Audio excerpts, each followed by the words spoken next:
How to spot a person with insecurities. So, paano mo ba malalaman kung merong insecurity yung isang tao? Lahat naman tayo meron, no? Pero nasa sa atin kasi kung paano natin dalhin or paano natin i-handle yung mga sarili natin. Kasi hindi naman kailangan na porket may insecurity ka ay ilalantad mo na sa iba. Here are things on how to spot a person with insecurities. Hi, this is Miss Lindsay again. Welcome to this channel. This channel talks about motivations and insights. If you like videos like this, then you can subscribe to this channel. I-click mo na rin ang notification bell para ma-update ka sa mga bagong videos na i-upload ko. If you are interested in this video, then stay tuned.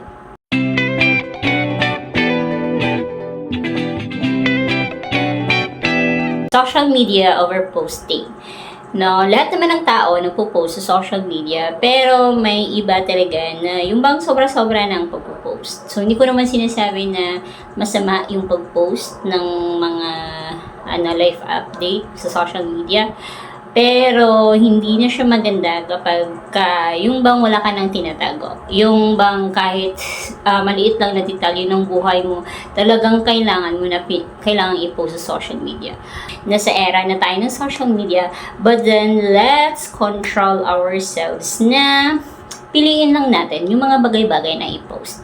Huwag yung sobra-sobra. People pleasing and conflict avoidance. May mga tao kasi na kahit hirap na sila, alam mo, hindi masama na tumulong. O bang kahit hirap ka na, kahit wala ka na, wala ka lang natira sa sarili mo, pero lagi ka pa rin nagbibigay sa iba. Yung bang lagi mong priority yung ibang tao kaysa sa sarili mo. Sinusunod ko lang kung ano yung gusto niya kasi ayoko na magalit siya sa akin. So, hindi siya maganda. Pag tama, edi okay. Pag hindi, bakit mo siya susundin kung hindi?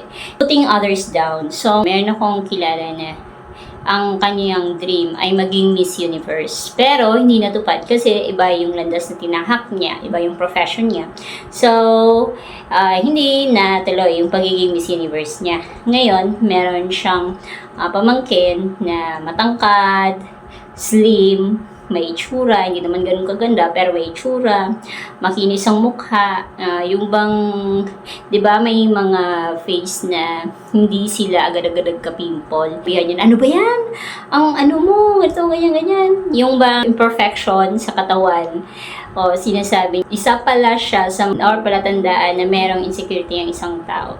Excessive need for validation and approval. May mga tao na yung bang lagi nilang sinasabi or lagi nilang mukhang big yung mga achievements nila. Yung kung hindi nila ma-post sa social media kapag may kilala sila, sasabihin nila na, ay, nakabili na ako ng bagong car. Ay, nakabili na ako ng bahay. Yung bang laging may approval.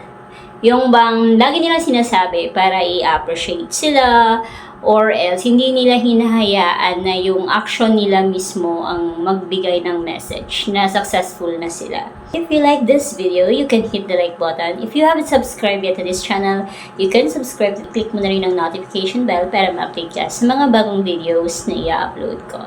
This is Miss Lindsay again. Thank you for watching.